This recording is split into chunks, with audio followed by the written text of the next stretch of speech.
Amen. Donc, Marie, l'esprit qui a ressuscité Christ, c'est lui qui va nous ressusciter. J'ai démontré tantôt qu'un esprit, il n'a ni chair ni os. Donc, s'il n'a pas de chair ni os, lorsque je dis esprit, lorsque je dis chair et os, je suis en train de parler de quelque chose de palpable, quelque chose de physique. Amen. Donc quand tu parles d'une personne, tu es en train de parler de corps, âme et esprit. Amen. Os, sang en lui. Ce n'est plus Dieu, ce n'est plus Dieu. Tu es en train de parler d'un être humain. Donc dans cette dualité, le seul être qui est une personne, c'est Jésus-Christ. Parce qu'il était venu pour accomplir un sacrifice. La Bible dit que dans ces temps, il fallait un agneau sacrificiel. Que ce sacrifice soit fait afin que les hommes soient libérés de leurs péchés. Et ce temps a passé parce que, comment on appelle ça? Cette alliance n'était plus assez puissante pour sauver quelqu'un. Dieu aussi a décidé, n'est-ce pas, de remplacer cette alliance-là. C'est pourquoi Jésus-Christ, quand il vient dans le monde, il dit, je suis l'agneau. Est-ce que quelqu'un peut terminer? Je suis l'agneau de Dieu. L'agneau sacrificiel. Il est venu pour porter un sacrifice. C'est pourquoi son sang a coulé là. Il est venu aussi annoncer la bonne nouvelle. Il est venu annoncer la bonne nouvelle. Mais il est venu aussi, n'est-ce pas, pour porter ce sang qui allait laver le péché de toute l'humanité. Rappelons-nous que le sang des boucs, ça couvrait seulement le péché. Mais aujourd'hui, nos péchés sont expiés. Vous savez, ça, c'est une grande différence.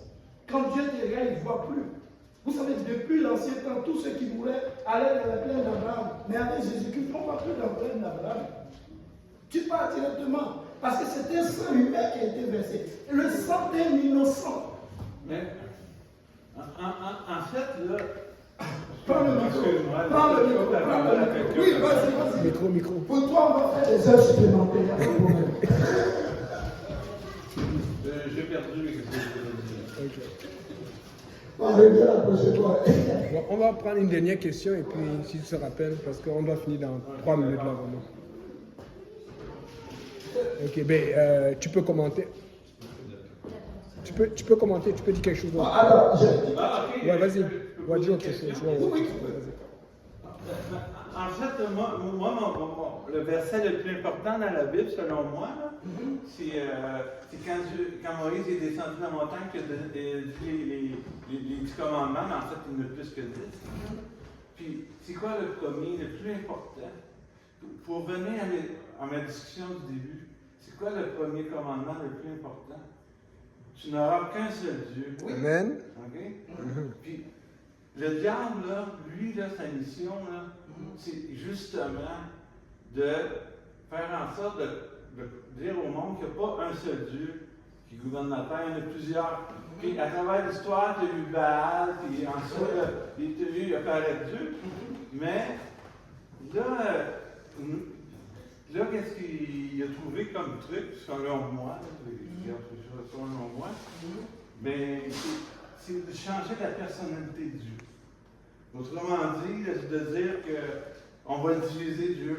Là, on n'est pas capable de trouver un autre Dieu qui ressemble à Dieu, là, que ce soit Baal ou tous ces faux dieux-là. Mais là, au 3e siècle, parce qu'au 1er siècle, personne ne parlait de la Trinité. C'est venu dans le christianisme au 2e siècle à peu près. Quand les païens sont convertis, ils étaient en contact avec les Romains et tout ça, c'est là que cette croyance-là est venue, que Dieu, maintenant, il n'y a plus un Dieu, il y en a deux.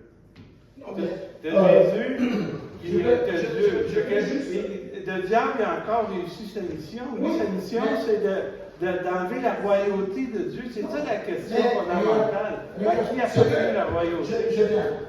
Il faut comprendre une seule chose. Quand j'ai commencé mon speech, j'ai dit quelque chose qui était fondamental. C'est qu'il faut garder à l'esprit que Dieu est l'esprit. En tant qu'esprit, il n'a pas la même nature que nous. Nous avons quoi? Nous sommes fils. Dieu, il n'est pas fils. Il est Dieu. Mais quand il commence à créer, il devient Père. Jésus-Christ, il est le Fils. Première nature que nous connaissons de Jésus-Christ, il est Fils. La Bible nous dit dans le livre de Galates, tu es mon Fils, je t'ai engendré aujourd'hui. C'est ça, non? Amen. je t'ai engendré aujourd'hui.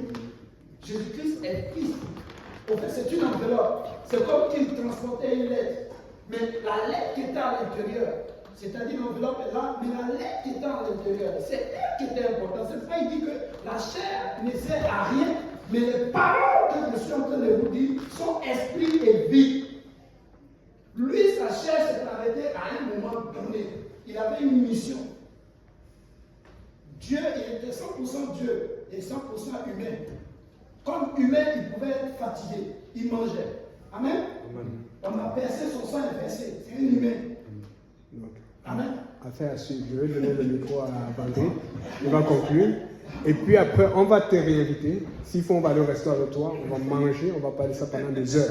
Mais il y a des gens qu'on doit libérer. Parce que même Dieu a dit libère mon peuple, laisse aller mon peuple. Mais nous, on ne veut pas être pharaons. Amen.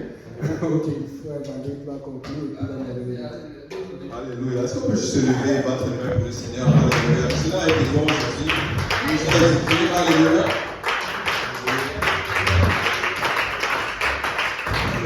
Et quand on parle de sa puissance, comme les Écritures le soutiennent, ceux qui a dit les Écritures le soutiennent, Hébreux 4, verset 15, qui dit que car en toutes choses il a été tenté. Sauf qu'on comprend que Jésus-Christ a été tenté comme toi et moi. C'est-à-dire qu'il a eu faim comme toi et moi. Donc on comprend qu'il avait cette nature humaine, mais il était complètement Dieu. Puis la Bible dit clairement dans Jean 4, verset 22 que le salut vient des Juifs. Lorsqu'on dit le salut vient des Juifs, c'est pas seulement que Jésus-Christ est né. Dans les Juifs aussi, le principe derrière, que comme tu l'as dit au départ, qu'il n'y a qu'un seul Dieu. Il n'y a qu'un seul Dieu, amen. Et nous le savons tous, alléluia. Mais sachez que comme il n'y a qu'un seul Dieu, sachez que nous devons savoir que ce Dieu qui était esprit dans cet instant est venu dans la chair. Et lorsqu'il est venu dans la chair, il est venu pour mourir à la croix pour vous. Et sachez que si quelqu'un n'est pas baptisé au nom de Jésus-Christ, aujourd'hui même, on peut le baptiser au nom de Jésus-Christ. Est-ce qu'on peut battre les mains pour le Seigneur? Alléluia, c'est un service merveilleux, alléluia.